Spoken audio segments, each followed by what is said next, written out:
Hello, hello. You're tuning into the Careering with Cameron podcast, your safe place to ask all the dumb questions about finding a job.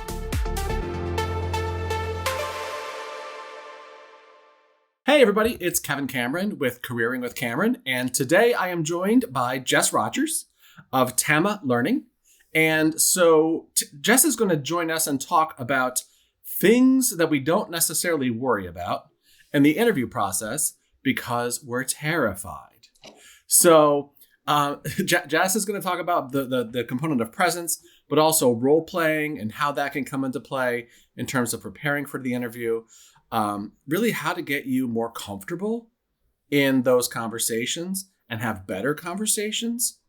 And for those of you who have commented in the past, I will also let you know that we'll try to find a way for the audio to shut my voice off so you can only hear Jess's, so you can hear her English accent at the same time, and just ignore me altogether.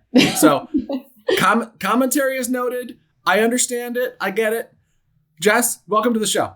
Thank you so much for having me. I'm thrilled to be here. Thanks. I can't wait to dig in because, we talked a little bit the other day about role playing and the fact that you do that professionally as well. Mm-hmm. And so, I think I don't really care how great people are at being social and presentation. I feel like when you throw role play out at them, they hide under their desk. Oh my God. They're like, no. I know. I say the word role play. And it's so funny. I have some clients who are like, can we not use the word role play because it makes people so nervous? And I'm like, we can call it whatever you want, hon. As soon as it starts, we all know what's happening. We're practicing conversation. But it's funny. It is, I do a lot of these sort of simulation, role play, skills practice, whatever you want to call it, in training. And people are like, ooh. And then it is the thing that we consistently get the best feedback for. It's always the thing that people like. It was so useful to be able to actually practice something and have a real human being responding to me and reacting to what I was saying, and then the opportunity to debrief from it. And how many times in your life do you get to just literally practice a conversation with a trained actor who can give you feedback about what it felt like to hear those things, and you get to redo it and try it again, and there's no consequences. The stakes couldn't be lower in role play. Right. And so and I would imagine you're not necessarily looking for right answers necessarily because it's role play. So how do you prepare for that, right? Exactly. And in conversations, and obviously dedicated my whole career to conversations, what I've really found is that there isn't one right answer to how to have a great conversation, and what might land in one moment with one person's tone of voice and one person's phrasing might land completely differently if someone else said it. And, all you can do is just continually reflect and go, well, what happened? Why might that have happened? What might I like to try slightly differently next time? And what words were particularly inflammatory? Which ones weren't? Continually have that reflection process. Are you making fun of my accent by saying, depending on how somebody says it, it may sound better? Is that what you're saying? Yeah, and then you threw in the word process rather than process. A different thing. Tomato, tomato. Tomato. All right, so let's jump in here, right? Mm-hmm. So audience is probably listening because they are either so frustrated with going at interviews, knowing everything they need to know about their background and have done their research, and the conversation is just a killer. Mm-hmm. What are some tricks? Okay. What can you share in terms of things to work on? So I'm going to say a word that, like role play, might have a whole bunch of connotations with it as well, and might make people go, ooh. But as part of my job, I am a professional improviser. And I think there's a few misconceptions about an improv, the improv craft. And just to make sure everyone knows what I mean by improv, it is the entertainment style it's sort of theatre style, whereby you're making everything up on the spot. And so the characters, the plot, the environment, the drama, all of it is made up on the spot. And that can be sort of short form, lots of little games, that sort of whose lines is it anyway vibe, or you can do these like big long plays that, you know, completely crafted from a few things from the audience. So the misconception I think people often have with improv and being able to improv really brilliantly and think on your feet and adapt in the moment is that it's, you know, you're winging it. and that you just can't prepare to think on your feet and be adaptable in the moment. And actually, we rehearse all the time to be able to be brilliant improvisers, to be able to think on your feet and be able to adapt in the moment and be able to sort of just have something thrown at you. And essentially, what improvisers are getting to in their sort of flow state is to be able to be genuinely okay with whatever is thrown at you on stage. So whatever someone says, whatever character they bring on, whatever storyline they share, to be able to get to a place where you're like, cool, I can do something with that. And this is obviously where we get into transferable skills, because the ability in a conversation, and particularly in an interview, to be able to go, I'm actually cool with whatever you throw at me. I can handle that, I think is the real trick. So all of that sort of pre-setup, pre-context to share some tools. One of the most fundamental tools that you learn as an improviser, of course, is yes and. And let me sort of break down what we really mean by yes and. The yes bit is an acceptance of somebody else's offer or somebody else's reality. So it's an acceptance of what's been given to you on stage. So if we were in a scene together, Kevin, and you said, oh, hey, mum, can we have a chat? The yes bit would be accepting that you've given me the role of your mother and like that we are going to have a conversation. So that's the yes bit. I'm accepting the reality. I'm accepting what you're offering to me. The and bit is that, and now I'm going to do something with it. I'm going to offer you something else to play with. I'm going to give you a emotion. I'm going to give you an opinion. I'm going to just do anything. I'm going to engage with the thing that you've given me. So if you were like, hey, mum, can we have a quick chat? I might yes and it by being like, of course, sweetie, come into the kitchen. Let's sit down. I'll make you a cup of tea. Let's talk. What's on your mind? So I'm adding that we're in a space and that I'm engaging with you and I'm saying, let's do this. Now, if you go to see an improv show, a good improv show, you won't hear the players say the words yes and. It's a mindset. It's internal. It's an internal thing you're doing. I'm accepting what's given to me and I'm now going to engage with it. So how that transfers to conversations, of course, is by going, okay, I'm accepting this challenge, or I'm accepting this question, or I'm accepting this request for a story or, experience, whatever it might be. And now I'm going to genuinely engage with it. And that yes and is the basis of I can deal with whatever is thrown at me. Because I'm rather than like a rebuttal or like a defensiveness or like a what we call in improv a block. If I was like, I'm not your mum, I'm your friend. You'd be like, okay, cool. I guess I can't do anything with that then. Right. That would be what's called a block. And in sort of conversation, how that might come out is a sort of a denial of reality. So we're like, well, no, that's not what I said. Or like, well, I mean, you say that, but like all those denials of reality and starting sentences with but or starting sentences with no, like there's always that little rebuttal. So the first little tip I would say is if you're trying to sort of think on your feet and adapt quickly to what's happening, is the first thing is you have to accept what is happening. You have to accept with no insecurity or ego the question that's being asked, the challenge that's being demanded, the sort of request and go, oh yeah, okay, well, I can have a think about that.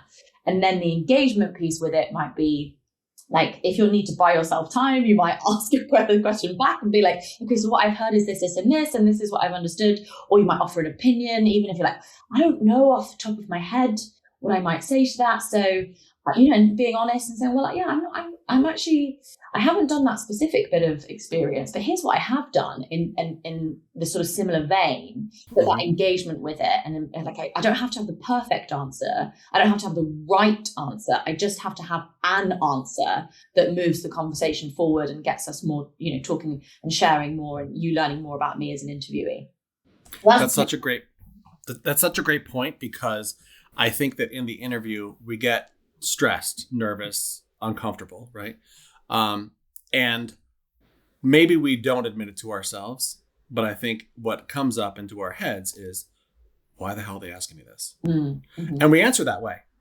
So I think to your point, incorporating it as yes and takes that like, I need to ask you why you want to know this. Yeah. And it's that sort of, and you can even ask like, I'd be interested to know what's behind that question, but it's coming from a place of like, oh, okay, cool. I didn't realize. Fun. Like, interesting. It's so, because obviously I do a lot of teaching improv, and one of the things that you can really tell about a beginner's improviser is that they're not quite at the stage yet, but not always, but can be sometimes, where they're secure enough in themselves and their improv techniques and how they're showing up on stage to be able to truly yes and.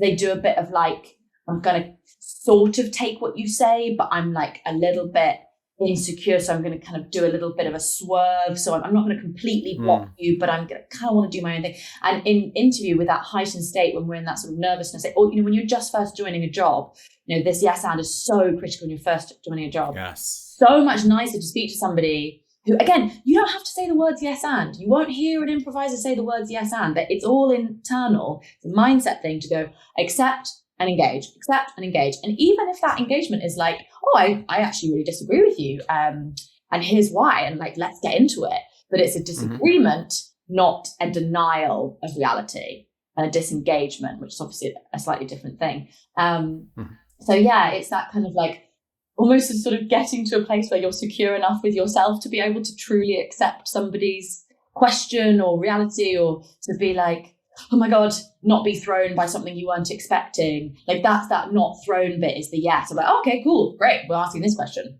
I can handle that. Now what am I going to say? That was my very next question, was how do we get comfortable with ourselves enough to go, I can go into this room and talk to somebody and that's not going to faze me? Well, this is a bit of a learned skill, I would say. With an improv, a lot of these things, the yes and mindset, it might take a little while to kind of really embed and get into that like flow of doing it, because then my sort of second indirect answer to your question of like, how do we get better at that, is with improv you have to learn to trust your brain a bit. Learn to trust that there is something there, something will come. So we do a lot of word association stuff in rehearsal and in warm-ups, and to get your brain firing in terms of connections. Because again, maybe another misconception about improv is that it's all made up from scratch. That is not true. It's obviously, really how I would describe it is creating a lot from not very much. So we'll get a suggestion from the audience, a word, a location, a relationship. We used to get, when I did my big narrative that was sort of a choose your own adventure style narrative, story style improv, we'd get like the name of the book and the name of the main character and something you want to happen in the story. So you get stuff from the audience, and then you get those parts of your brain wiring to kind of and get them firing to make connections between one thing and the next. So we might use phrases like that makes me think of, or that reminds me of a time when, or like what's immediately pops into my head from that. And you have things like an A to C association. So if it's like umbrella, the A to B would be umbrella to rain, and then it might be like rain to a rainforest and go into a forest. The A to C connection. And so by doing things like association, and you can do this like walking down the street, picking up from little pieces of conversation and hearing someone talking to you. When you hear someone say like a snap sentence, and that's just what you hear as you walk past them, just getting your brain into the habit of being like, okay, well, what does that sentence make me think of? What story might I tell from the basis of that? And if you can get really into that habit of like, what does that make me think of? What does that remind me of? And then you just trusting brain that something will come. And so even if you use that out loud, if someone said, oh, tell me about a time when you've had to handle a really difficult situation with a colleague. Like, what difficult situations with a colleague? Well, that reminds me of Sarah, who I used to work with, and and like, actually, we had a fantastic conversation based on that, and it revolutionized our relationship. Oh my God, great. And you're doing these little phrases that shortcut that connection from one thing to another. So that you can create something big from something not very much. So that's a good. Trust your brain to make those connections with those phrases. I also kind of think there's a point where people don't, as you said, trust your brain, but I think it's also realizing that your brain will keep going on this topic while your mouth is moving in small talk. So this is, I'm sure, not the right term. I refer to it in my own head as a stretcher. What are these types of tips you can give us on somebody throws a curveball in a question and they ask you, why the moon doesn't come up anymore, and it has nothing to do with your job, right? How do you kind of give yourself a second to figure out something to say that can be intelligent, I guess, at that point, or sound intelligent, or also kind of disarming the question a bit in terms of like, well, what are we really asking about? What tips can you walk us through for that? Yeah, well, I'm a great believer in the most intelligent and sort of well-respected people, particularly in an interview, are able to have the humility to say like, oh, I didn't expect that question. Hang on, I really want to give that some thought. So let me just have a think about that. And I really think the sort of security in oneself to be able to say, I actually didn't expect that question. That's really interesting. Let me think about that. So the moon, it comes up and it comes up every day. And actually what I'm hearing from you is from the rest of our conversation. And then you can start making something we do a lot in improv is callbacks and making connections between stuff that's already happened. You can in your brain think like, well, what have they already said? And there's a lot, particularly in really good scene craft. We teach a lot of everything you need has already been said in the scene. So it's just about being so present and really, really listening to every phrase that's been used, every word that's been used. And then I think it's so impressive if you can be like, that's really interesting because earlier we're having this conversation about the stars and now we're talking about the moon. For me, there's a bit of before I answer your question, for me, there's a bit of a connection there. Is that where you were going with that? Or no, I'm just like throw that back to them potentially. And then again, like not worrying too much about the perfect answer, but just saying an answer that moves the story forward. And then you can do that sort of like, then you can sort of stop talking for a second, because otherwise, and I pot kettle, I have a tendency to monologue, just pausing and being like, that's my interpretation of the question. What was it that was behind that question? I'd love to know. So you've already given an answer by the time you ask that. So it's not just well, why are you asking that for your job? But that doesn't relate to my job. It's not a defensive thing. But yeah, I really feel that security in oneself to be like, oh, I didn't expect that question. Let me have a think about that. Love that. Oh, that connects to that for me. Here's my opinion. Tell me where that came from. Like that is that. There's a lot of sort of holding space there. I love that. Yeah, that's kind of calling it back and then also giving a little bit of a pause there to see if the person will then interject also, right? They may give you more at that point. So I do really like that. Okay, so we're interviewing for positions. We're nervous. We've got some tips now in terms of like what to do. If we're not in a group essentially where they can practice, right? How do we practice this? Yeah. Well, as I say, I think particularly with improv, you could like walking down the street and hearing people say something and being like, okay, I'm just going to use that as like, if I got thrown that statement, what would I do with that? Okay. So a little bit of practicing in real life. And then again, I would sort of find, and this might have to be a little bit of like swallow your pride slightly and just, call your best mate and say, listen, I've got an interview, humor me. Can we do some word association games? And honestly, just Google improv word association games. Tons will come up. My favorite is called, we call it do.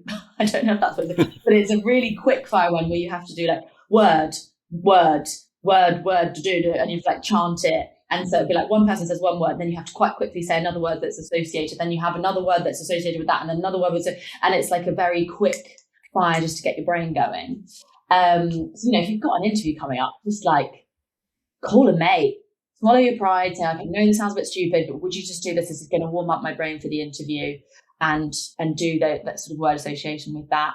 And again, listen to as you're listening to a podcast. Well, I listen to this podcast. You could be like, oh, the word podcast, what does that make me think of? So you're just really, really training your brain. And then the yes and piece, I'm going to sound like a complete evangelicist here, but I think you can yes and like literally continually all the time. If you just get into the practice of like accept and engage, and again, accept. And I think this is where for difficult conversations, people can trip up with yes and, is that it might feel that acceptance is that you're accepting that they're right and you're wrong potentially, where that's not what it is. It's just I'm accepting that that's true for you, even if it's not true for me, it's true for you. Because what might be true for your character on stage might not be true for my character on stage. You might be thrilled with our relationship and I might hate it, and then we've got drama, and that's interesting. So that sort of just, and like getting your head around that a no is still a yes and, because you're accepting a reality and engaging with it by saying, no, I don't want to do that, but you're not denying their reality. So you can just, I think you should get into the habit. And even if you listen to, I tell you, two people who, this is maybe a little bit British focused, but I know that they do have a US following as well. The podcast is such a big comedy podcast, Off Menu, with James Acaster and Ed Gamble. They are very good yes-anders. Like the way that they engage with their guests, you can hear they don't always agree with their guests, but they never deny their reality. And there's a flow to the conversation that feels really easy. And actually I said this to you, Kevin, yesterday, of the like, I can feel that this is going to be easy because, you know, those people who are like, they're just already yes-anders. They're not being like, well, that is what you just said isn't quite right. That isn't what I would have said. And like, well, no, actually, that's not what I meant. And it's just like every time you speak to them, a battle. They're just a flow. So I just, with yes and, I would just do it all the time. But yeah, doing little exercises, doing word association, swallowing your pride, ringing your mate and be like, can you just ask me? Using AI, there's a Jack and Jill software with interviews where you can like get the AI to do loads of practice questions, all that. So any way that you can create role play. I have a bunch. I mean, I'm lucky. I'm married to an improviser, so that's very easy. All of my friends are improvisers. That's cheating. Having one at home. I cheated. But like one of my best friends is like not an improviser, and I'll be like, I need to practice this conversation with you. So there's a bit of. Sorry, this is such a long-winded answer. No, it's a great answer. I think there's so much of like swallowing your pride and doing a thing that feels a bit silly just because you know it will help you in the long run. I think that can be so game changing. So this is 100% selfish and only for me. Maybe a few people who are listening. Give me an example of a yes and when you are not accepting / agreeing with the person's view, but you are going yes and. So if you said to me, I'm trying to think of a non-controversial opinion that you might. Facial hair is great. Yeah. My husband has a moustache, so I love facial hair. But let's pretend for a second I didn't like that. Yes. If you were like, oh, I think facial hair is really good, and I didn't agree, I'd be like, oh, you think facial hair is like, okay, great. I mean, to be honest, for me, I don't particularly like it. Like, tell me, what do you love about it? So you don't go, well, nobody likes facial hair, or like, well, like denial of that reality might be just wrong. But you go, I disagree. What is it that you like about it? And then it starts the conversation and sort of something like that. I had someone say the other day when I was running a workshop this was with leaders, but I think it's a bit of a work sort of example. Someone was like, well, what if my team member comes up and says, I need to have 10 new headcount. I can't give that to them. Like, am I supposed to be like, yes, and you can't? And I was like, no. And here's 11. It's 11. And the yes and with that would be like, well, first of all, okay, thank you so much for telling me that that's something you need. Tell me where that comes from. Like, let's get inquisitive. Or like, look, I'm going to be really honest with you. We just do not have the budget for that right now. You need it, clearly. So I believe you that you need that. So let's talk about why and what's missing right now and what workload might have to be adjusted and reprioritized to sort of manage that. So it's again, I believe you. I believe your reality. I accept your reality. I believe that you need that, rather than a block would be like, no, you don't. You don't need 10 new headcount. That's your team is fine. You don't need to add that. That would be a block. Okay. Does that help bring it It does. So the block is more of the like actually slamming the brakes on not going any farther, shutting it all down. Whereas the yes and continues the conversation. Yeah, I think the biggest thing for me is a block is a denial of reality.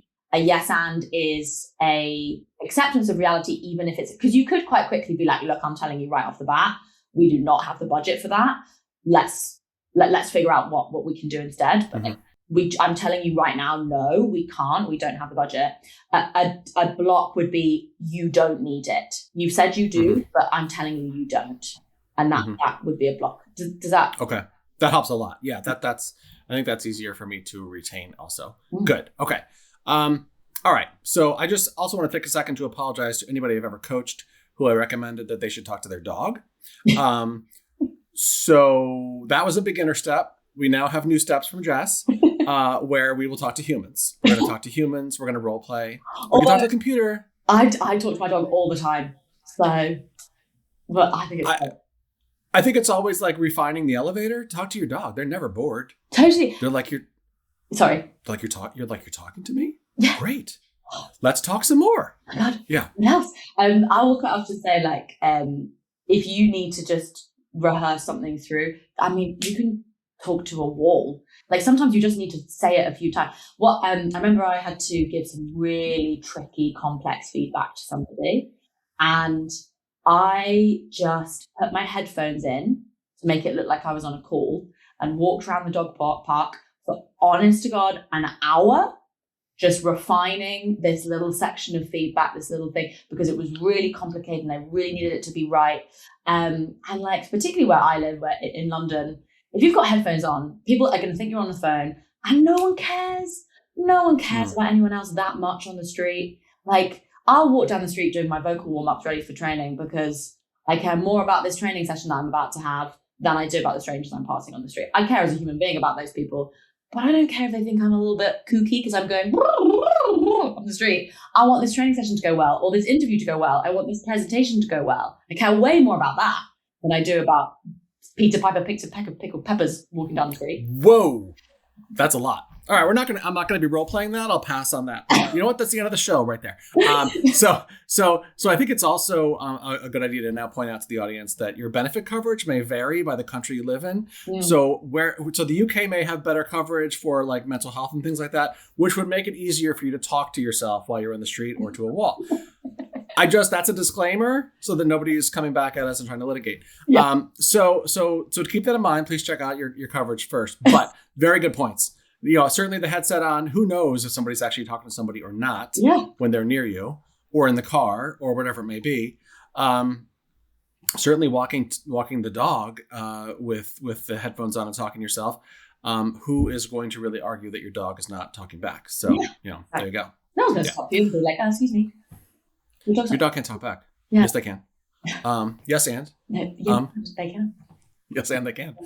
Yes, and they just did. And you don't want to know what they said. So, all right.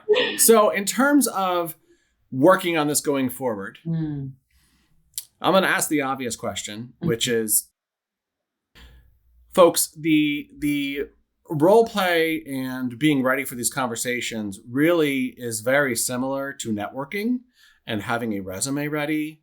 It's not something that you take the 8-hour weekend class and master. How do we stay sharp? How do we evaluate our growth with this? Such a good question. I think the way that we sort of stay sharp is there's also, as I mentioned, the sort of security with oneself to genuinely be able to accept somebody else's reality. And so there might need to be a little bit of internal work and I use affirmations a lot. Like, what phrases can I say inside my head? If yes and as the words don't really work for you, that doesn't really necessarily make you get to what phrase could I say in my head? So it might be like, oh, that's an interesting question. And you don't need to say it out loud. You just say it in your head. And it automatically tells your brain, chill out. It's a question. Let's just get around it. So what affirmation would you use? So I think if you can get into the habit of using those affirmations that allow you to be secure enough to yes and be secure enough to actually be able to handle whatever is thrown at you, that's going to keep you really sharp with that. I think, as I say, getting into the habit of practicing this with little conversations, and whether it's with AI, whether it's with friends, and just sort of staying sharp with that. And then I think also seeing, because really what is an interview but a conversation between two people trying to get to know each other a little bit better and to figure out whether this relationship dynamic is going to work for the needs of the job and the person and the individual. Like, an interview is a two-way street. I'm going to be interviewing you as much as you're interviewing me. Like, that's the crux of it, in my opinion. And so all the skills of like, can I just, in any conversation, take what's thrown at me and play with it and do something with it, and sort of staying sharp and just like applying this, as I say, applying this sort of across your relationships, across your lives. Because the more that you embed it, the better it becomes. And of course, go do some improv classes. You'll get a lot from them. Always worth doing. Yes. There's so much in the US.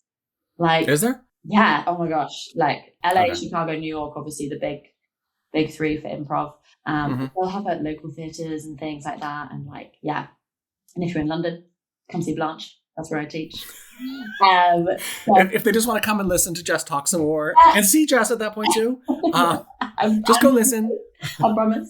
So yeah, I think that sort of, in summary, it's that sort of mindset piece, affirmations, practicing it in all walks of life, and then the sort of measurement piece. How do we know that we're getting better at it?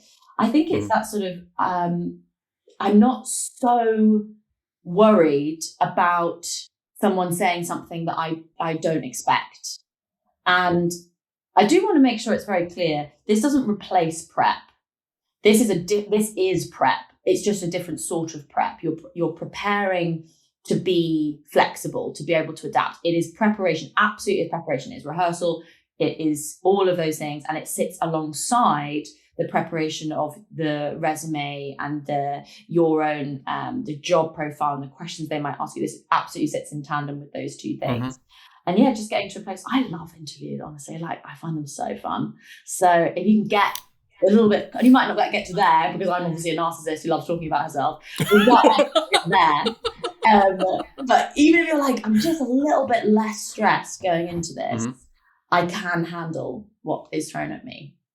Well, it's a lot less of hot potato at that point, where they throw the potato and you're sitting there like, this thing is burning my hands. I don't know what to do with it. Please get it away from me. Yeah. And that's very easy to tell when somebody's in that position. So true. And very nervous. The other point I would make, and you said this earlier, Jess, is it's a pretty strong sign of leadership when you can handle these conversations and you're comfortable in conversations. It not only shows confidence, but it also shows the interest in your employees, clients, peers, that you can have a conversation with them and not make it look like you are excited to get back to your office and close the door. So it's something that you certainly can practice, if you plan on advancing in your career at all, a good thing to practice. So yeah, call up your friends, use your dog at will at times, put on the headphones. I love that game. That's a brilliant game. We will, if it's okay with you and you want to share them with us, we will tag some of those resources that you gave us during the show in the show notes and put them in there. And obviously have yours as well. Last question I ask all of our guests. What is your why, Jess? Why do you do this? I want to help people have better conversations. That's all. It's so great. And it's so simple and great. I love it. And that why, for me, and this does not need to be true for everybody, I don't think, but for me, anyone in my life, I think, would not be surprised to hear that is my North Star. Like, I think it comes across to the point of annoyance, I'm sure, with friends and family. But like, I have this insatiable need for conversations to be easy and brilliant and constructive and lovely. And I'm obsessed with it. Is there a time you point to where that started, like where you identified that? That's such a good question.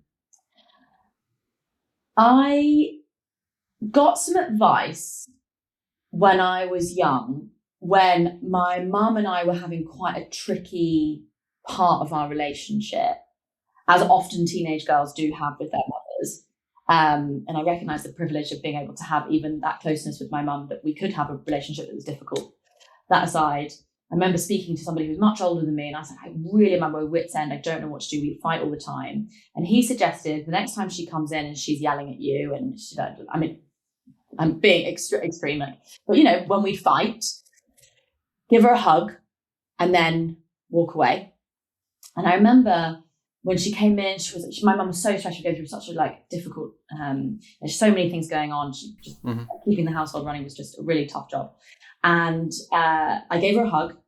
And the moment I gave her a hug, she was like, I'm sorry, I'm just really stressed and tired and da, da, da. And then I shouldn't have walked away, but I did walk away. And then she was like, no, where are you going? And it was such a turnaround moment for me of like, oh, you can have better conversations if you are thoughtful about what you do in them and how you engage with the other person. And maybe it's a phrase, maybe it's a hug, maybe it's some distance, maybe it's a joke, maybe it's like that you can improve relationships through how you interact with people. It was such a like pivotal moment for me.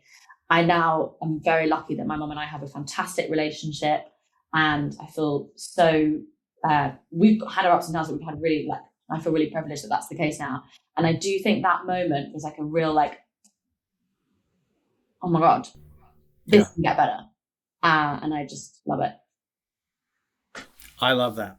I love when it's possible, finding that point in time where the light went off of, oh, this is it. I get it. I have loved having you on the podcast today. This was so much fun. It's so fun. Like we should just have maybe like an online role play community. We'll just do this back and forth. Right. Yeah. Audience, if you're interested in that, let us know. So also I would like to see your faces the first time she said role play. If you want to screenshot that and send it to us, that'd be great too. We'll have a whole bunch of those. But anyway, Jess, I really appreciate you being on the show. Tell them how they can reach you, please. You can send me an email, jess@tamalearning.com. You can connect with me on LinkedIn, Jess Rogers. And yeah, I would love, as you can tell, I love talking about this stuff. I'm so happy just to have a conversation with anybody about this, about anything. I just love a conversation. We'll just have a little chat. So, yeah. Just a warning, if you're reaching out to Jess, she's highly introverted. She really doesn't like people at all. Doesn't like conversations. Right. Yeah, no. Very, very shy. Very, very shy. Very shy. This has been great. If you've enjoyed this podcast, please go ahead and give us 5 stars. Also, if there's somebody out there that you know that you're like, wow, I want to make their conversations easier. I want to help them out when they seem uncomfortable. That those couple beads of sweat start to appear on the forehead when people ask them questions. Go ahead and forward this to them. This will help them out. Please go ahead and subscribe as well. And we will see you on the next podcast. Thanks so much, everybody. Thank you.